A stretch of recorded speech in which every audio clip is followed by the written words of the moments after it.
విశాఖ ఉక్కు ప్రైవేటీకరణ ఎప్పటికీ లేనట్టేనని కేంద్రం ప్రకటనతో వెల్లడైంది. దీనిపై బీఆర్ఎస్ మంత్రులు వరుసగా స్పందిస్తున్నారు. కేసీఆర్ పోరాటం వల్లే కేంద్రం నిర్ణయం మార్చుకుందని వారు అంటున్నారు. తాజాగా ఇదే అంశంపై మంత్రి హరీష్ రావు కూడా మాట్లాడారు. కేసీఆర్ దెబ్బకు కేంద్రం దిగొచ్చిందని వ్యాఖ్యానించారు. విశాఖ ఉక్కును అమ్మబోవడం లేదని, బలోపేతం చేస్తామని కేంద్రం ప్రకటించిందని హరీష్ రావు వెల్లడించారు. ఇది కేసీఆర్ సాధించిన విజయం, ఇది బీఆర్ఎస్ విజయం, ఇది ఏపీ ప్రజల విజయం, ఇది విశాఖ కార్మికుల విజయం అని ఉద్ఘాటించారు. విశాఖ ఉక్కు గురించి కేటీఆర్ తాను మాట్లాడామని వివరించారు. ఏపీ ప్రజలు కార్మికుల పక్షాన బీఆర్ఎస్ పోరాడిందని వెల్లడించారు. కానీ విశాఖ ఉక్కుపై ఏపీ అధికార పక్షం ప్రతిపక్షం నోరు విప్పలేదని హరీష్ విమర్శలు చేశారు. విశాఖ స్టీల్ ప్లాంట్ అంశంలో కేంద్రంపై పోరు కొనసాగిస్తామని అన్నారు. 41-42 డిగ్రీల ఎండ ఉన్నది.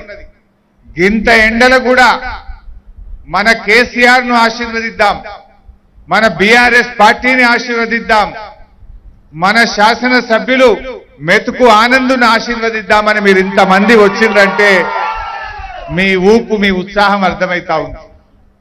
ఇవాళ ఒక్కసారి మా అక్క చెల్లెలను అడుగుతా ఉన్నా, మీరందరూ టీఆర్ఎస్ కార్యకర్తలు గుండె మీద చేసుకొని ఒక్కసారి ఆలోచించండి.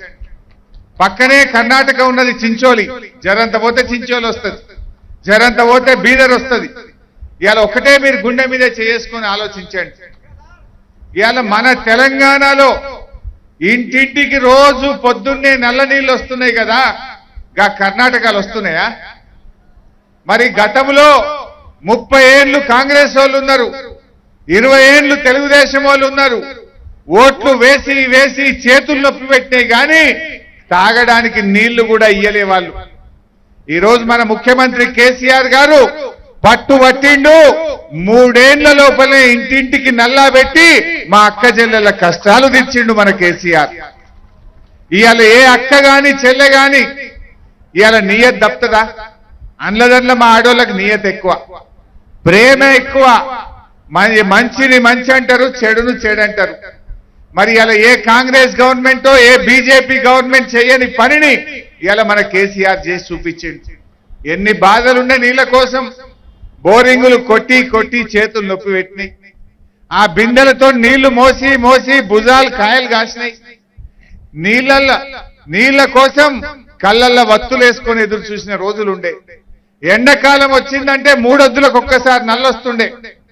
ఇవాళ ఎక్కడ ఉన్నదా? ఇంత కరువు కాలంలో ఇంటింటికి నల్లా పెట్టి ఇలా తెలంగాణలోని ప్రతి ఇంటికి త్రాగునీరిచ్చి ప్రతి ఇంట్లో కూడా ఒక తోబుట్టు అయిండు మన కేసీఆర్.